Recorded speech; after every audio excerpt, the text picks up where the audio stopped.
Pengungkapan kasus pembunuhan ibu dan anak di Subang, Jawa Barat kembali mengungkit perseteruan antara ayah dan anak, Yosef Hidayat dan Yoris Raja Amanullah. Yosef Hidayat adalah suami dan ayah korban kasus Subang, Tuti Suhartini dan Amalia Mustika Ratu, sekaligus tersangka kasus ini. Sementara Yoris Raja Amanullah anak Yosef dan Tuti sekaligus kakak Amalia Mustika Ratu. Di awal-awal kasus ini, Yosef dan Yoris berseteru dan saling menuding keterlibatannya dalam pembunuhan yang terjadi pada 18 Agustus 2023. Hubungan mereka mulai membaik di pertengahan kasus ini, ketika keduanya memilih satu kuasa hukum, Rohman Hidayat. Kini, setelah kasus terungkap dan polisi sudah menetapkan 5 tersangka, perseteruan Yosef dan Yoris kembali mencuat.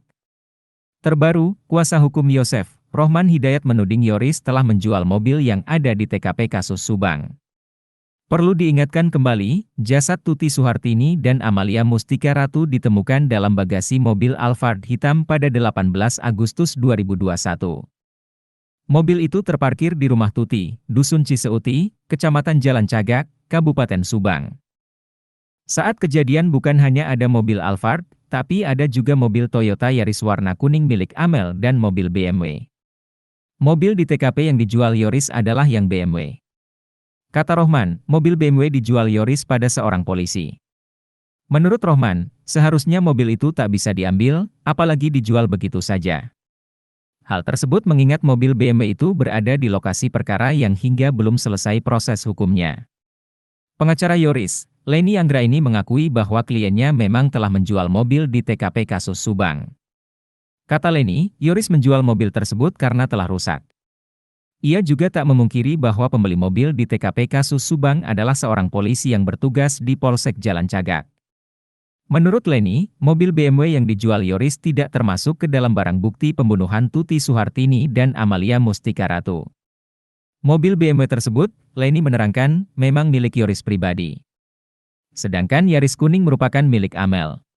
Pengacara Yoris, Leni Anggraini mengatakan sejak pembunuhan Tuti Suhartini dan Amalia Mustika Ratu, kliennya tak lagi menjabat di Yayasan Bina Prestasi Nasional.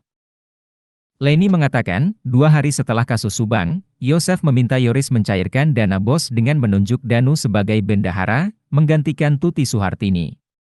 Saat itu pula, Yosef mengambil alih yayasan dengan mencopot Yoris sebagai ketua yayasan.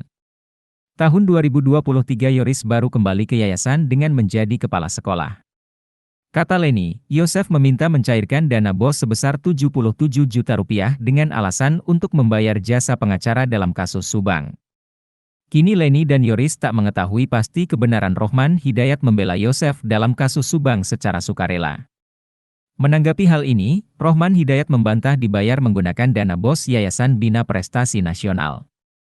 Rohman mengaku membela Yosef dalam kasus pembunuhan ibu dan anak di Subang secara sukarela. Ia justru mengungkap bahwa Yorislah yang menguasai dana BOS yayasan.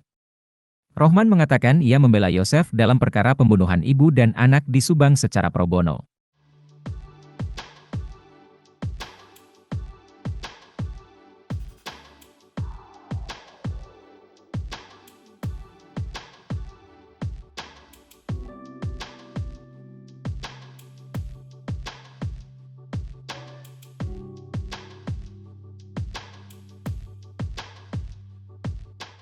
Download Tribun X sekarang, menghadirkan lokal menjadi Indonesia.